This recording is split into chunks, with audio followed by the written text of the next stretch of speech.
प्यारे विद्यार्थियों, आज आप लोग के लिए मैं बहुत ही सुंदर टॉपिक राष्ट्रीय आय सह मेगा छात्रवृत्ति परीक्षा की जो कि 24 जनवरी 2021 को आयोजित होने वाली है। इस परीक्षा में इस टॉपिक से 10 प्रश्न आएगी। तो चलिए इसको अच्छी से कवर करते हैं। इससे पहले कि अगर आप मेरे चैनल को सब्सक्राइब नहीं किए तो सब्सक्राइब कर ले और बेल आइकन को दबाना ना भूलें। चलिए देखते हैं इसका किस किस टाइप का प्रश्न आता है। आपको शुरू करते हैं मैं पहले टाइप से। इसमें आपको लगभग 3 या 4 टाइप आता है जो कि बहुत आसान है और सटीक है। तो शुरू करते हैं पहले टाइप से। सबसे पहले देखिए, इस टॉपिक का नाम है वेन आरेख। वेन आरेख, इसमें आपको क्या पूछा जाएगा, यानी वेन का मतलब ही होता है, वेन आरेख का मतलब होता है यानी चित्रों के द्वारा, चित्र से संबंधित प्रश्न आपको पूछेगा। जैसे मान लेते हैं कि ये वृत्त, ये वर्ग है, इसमें कुछ वृत्त हैं, इसमें आपको एक आयत है, इसका कुछ अंक से इसको सूचित कर देगा। जैसे ये 1 हो गया, ये 2 हो गया, ये 3 हो गया, ये 4 हो गया, ये 5 हो गया, और आपको पूछेगा, प्रश्न पूछेगा, इससे संबंधित प्रश्न पूछेगा। मान लीजिए ये वृत्त का कुछ और नाम दे दिया, कह देगा कि ये डॉक्टर है, ये इंजीनियर है, ये दे देगा आपको किसान है, और प्रश्न पूछेगा, कहेगा कि कौन ऐसा किसान है जो डॉक्टर भी है और इंजीनियर भी है। तो आपको एक ऐसे ये अंक को चुनना पड़ेगा जो कि क्या हो, किसान भी होना चाहिए, डॉक्टर भी होना चाहिए और इंजीनियर भी होना चाहिए। तो इस तरह से रिलेटेड जो भी प्रश्न है उसको देखेंगे। शुरू करते हैं पहला क्वेश्चन।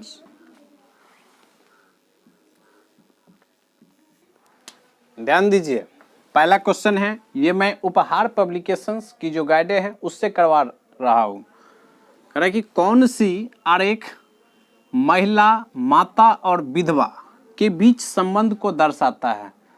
तो आपको समझना पड़ेगा, इस पॉइंट को समझना पड़ेगा। यानी ये जो पॉइंट है महिला, माता और विधवा, तो इस पॉइंट में देख रहे हैं क्या, इसमें आपको ये तीनों का रोल जो है, मतलब एक महिला निभा रही है। मतलब महिला के अंदर क्या होगा, माता होगी, महिला ही माता होगी, और महिला ही क्या होती है, विधवा होती है। कोई पुरुष विधवा नहीं होता है, उसको विधुर बोलते हैं। जो पुरुष का पत्नी मर जाता है उसको विधुर बोलते हैं। विधवा कौन होती है, तो महिला होती है। ध्यान दीजिए, तो कहने का मतलब इस तरह का हम फिगर ड्रॉ कर सकते हैं, इस तरह का। ये क्वेश्चन ही है वेन आरेख पे आधारित।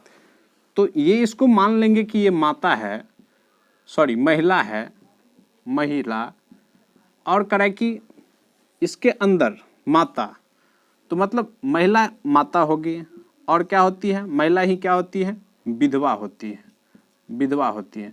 तो कहने का मतलब ये एक अलग इसका हो गया, ये माता का सर्कल हो गया, और ये विधवा का हो गया, और ये महिला का है।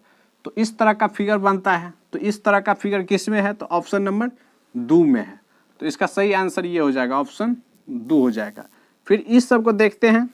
तो मान लेंगे अगर इसको हम महिला मानते हैं ध्यान दीजिए, पहला अगर ऑप्शन को, ये बड़ा वाला को अगर महिला मान लेंगे, तो ये इसको अगर माता मानेंगे, तो माता तो महिला के अंदर आती है, लेकिन क्या ये विधवा जो है सो बाहर आएगी, नहीं, बाहर का ये चीज़ नहीं है, ये उसी का चीज़ है, अंदर का ही चीज़ है, क्योंकि माता के अंदर ही होना चाहिए। इसमें देखिए दूसरा, ये तो आंसर हो गया आपका। तीसरा में देखिए, कह रहा है कि ये अगर इसको हम पूरा का पूरा महिला मानेंगे, तो इसमें कह रहा है कि कुछ जो है सो माता, महिला विधवा हो रही है, नहीं, कुछ क्यों, अगर होगा तो मतलब पूरा का पूरा होगा, जो विधवा होगी वो अकेला पूरा विधवा होगी। इसमें देखिए, ये इसमें करा कि तीनों होता है, तो ये सब नहीं होगा। इसका आंसर क्या हो जाएगा, दूसरा हो जाएगा। दूसरा क्वेश्चन की ओर देखते हैं। चलिए दूसरा क्वेश्चन को देखते हैं। बहुत ही सुंदर क्वेश्चन है, भले ही आपको ये चूड़ी के टाइप का नहीं दिख रहा है, लेकिन क्वेश्चन वही है। ध्यान दीजिए, आपको क्वेश्चन में दिया है, ये इस तरह का फिगर है, त्रिभुज वाला फिगर है, ये वृत्त वाला फिगर है, और ये वर्ग वाला फिगर है। और आपको दिया है कि त्रिभुज जो है सो भारतीय कार्यरत है, भारतीय कार्यरत। तो त्रिभुज जहाँ पे, वहाँ पे हम क्या किए, भारतीय कार्यरत लिख दिए, भारतीय कार्यरत। अब देखिए ये जो वर्ग है, वर्ग में शिक्षित दिया है तो वर्ग को सामने में लिख दिए शिक्षित। इसके बाद देखिए ये वृत्त कार्यरत का है, वृत्त कहिए या गोला कहिए, तो वृत्त जो है सो कार्यरत है। अब आपको क्वेश्चन पूछ रहा है, ये क्वेश्चन है कह रहा है कि कौन सी संख्या कार्यरत भारतीय हैं, पहले उसको चुनिए, कार्यरत भारतीय को चुनिए। तो कार्यरत भारतीय ये वाला कार्यरत भारतीय ये वाला है ना, कार्यरत भारतीय हैं। तो ये वाला का एरिया कहाँ तक है, इसका जो एरिया है यहाँ तक है, इस पे नज़र दौड़ाएंगे। और आपको कह रहा है जो अशिक्षित हैं, मतलब क्या, मतलब ये भारतीय था और ये न है कार्यरत, ये गोला कार्यरत, इसको नहीं दीजिए।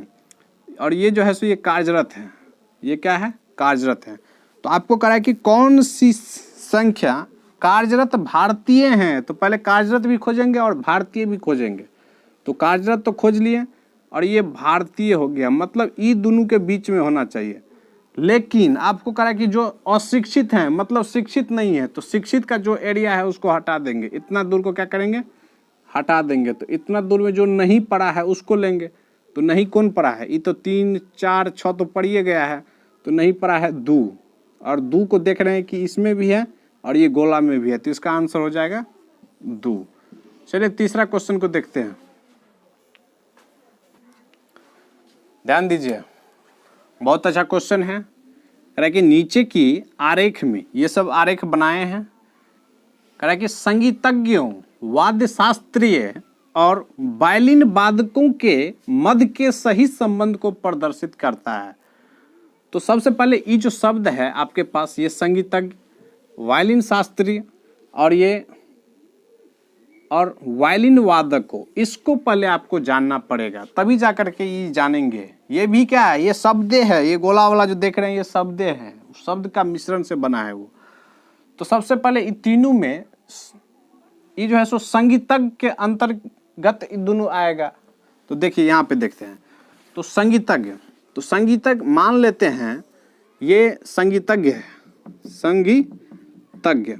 तो संगीतज्ञ के अंतर्गत ही क्या होगा, वाद्य शास्त्र, यानी वाद्य का पढ़ाई करने वाला वाद्य शास्त्रीय, और दूसरा है वायलिन वादकों। तो देखिए वाद्य शास्त्र यानी जितने भी म्यूजिक सब आता है, सब किसके अंतर्गत पढ़ाई होता है, तो वाद्य शास्त्र के अंतर्गत। तो इसको लिखेंगे, ये वाला वाद्य शास्त्र होगा, वाद्य शास्त्र, और उसके अंतर वायलिन होगा। अगर और होता वायलिन हो सकता है, उसके अंदर गिटार हो सकता है, इसके बाद पिपही जो बोलते हैं वो भी हो सकता है, ढोल वादक ये भी हो सकता है। मतलब जितने भी हैं सबका सब क्या होगा, वाद्य शास्त्र के अंतर्गत आएगा। तो चलिए इसका आंसर क्या होगा, पहला आंसर होगा। अब चौथे नंबर क्वेश्चन की ओर चलते हैं। चलिए चौथा क्वेश्चन को देखते हैं, बहुत ही जबरदस्त क्वेश्चन है। कह रहा है कि नीचे दी गई आकृति में, यानी ये आकृति है प्रश्न में, आप लोग देखेंगे तो आपको मिल जाएगा प्रश्न। कह रहा है कि इस आकृति में त्रिभुज जो है, त्रिभुज महिला को दर्शाता है। इसके बाद आयत रोजगार में लगे हुए को दर्शाता है। तो आयत तो ये वाला है, तो इसको लिख देंगे रोजगार,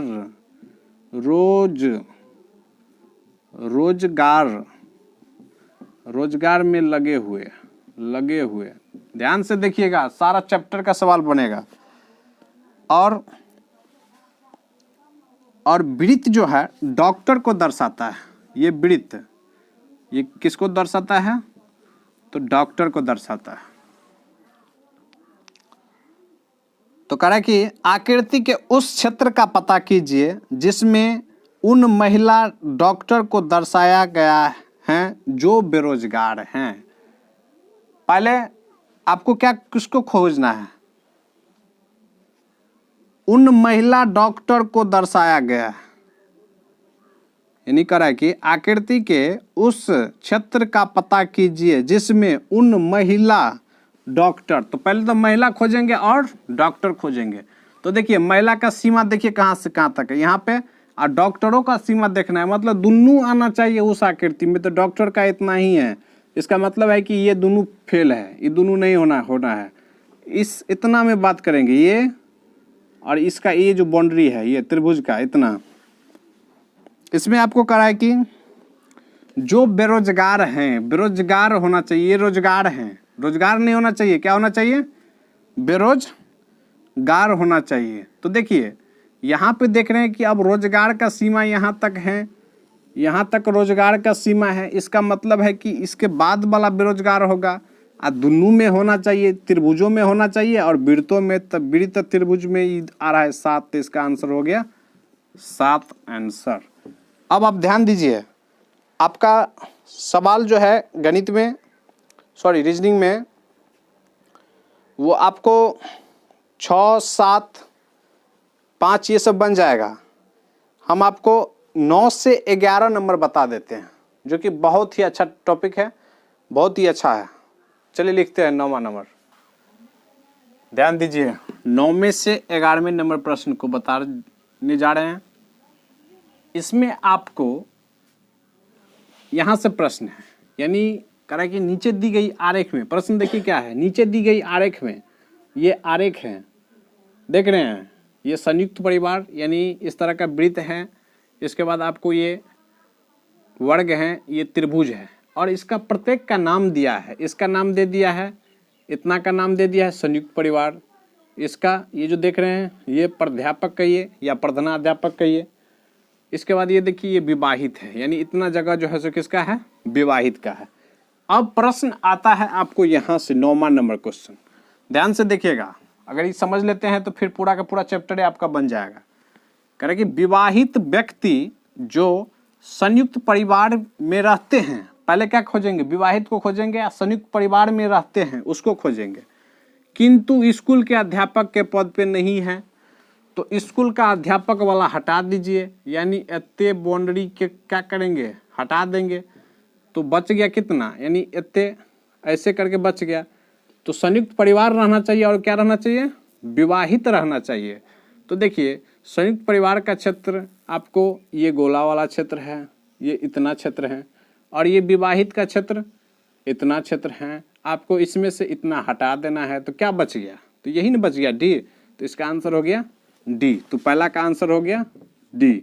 अब चलिए 10वां क्वेश्चन को देखिए, विवाहित अध्यापक, विवाहित अध्यापक। तो विवाहित कहाँ पे, यहाँ पे है, अध्यापक कहाँ पे, ये प्रधानाध्यापक, ये जो संयुक्त परिवार में रहते हैं, मतलब ये तीनों में पूछ रहा है आपको। तो तीनों के अंतर्गत कौन आएगा, तीनों के अंतर्गत ये देख लीजिए, ये देख लीजिए और ई देख लीजिए। तो इसके अंतर्गत मतलब यही बी है जो सब में आ रहा है, तो इसका आंसर क्या हो जाएगा, इसका आंसर हो जाएगा बी। अब चलिए 11वां नंबर क्वेश्चन को देखते हैं। कह रहा कि व्यक्ति जो संयुक्त परिवार में रहते हैं, व्यक्ति जो संयुक्त परिवार में तो रहते हैं, तो ई वाला अविवाहित हैं, जो स्कूल के अध्यापक के रूप में काम नहीं करता है। अविवाहित हैं यानी विवाहित नहीं है, विवाहित भी नहीं होना चाहिए, और क्या नहीं होना चाहिए, जो अध्यापक के रूप में काम नहीं करता है ये भी नहीं होना चाहिए, के द्वारा घोषित हैं। तो सिर्फ ये होना चाहिए। तो सिर्फ ये कौन सा पार्ट है, यही बचल है, इधर तो सब मिलल है। तो इसका आंसर क्या हो जाएगा, ई हो जाएगा इसका आंसर। अगले क्वेश्चन 12वां नंबर क्वेश्चन को देख रहे हैं। इसमें आपको शब्द दिया है, कह रहा है कि नदी, जलाशय और तालाब किस आरेख को दर्शाता है। ये 4 गो ऑप्शन दिया है, कह रहा है कि कौन सा होगा। तो सबसे पहले ये जो शब्द है इसको जानिए, नदी को, जलाशय को और तालाब को।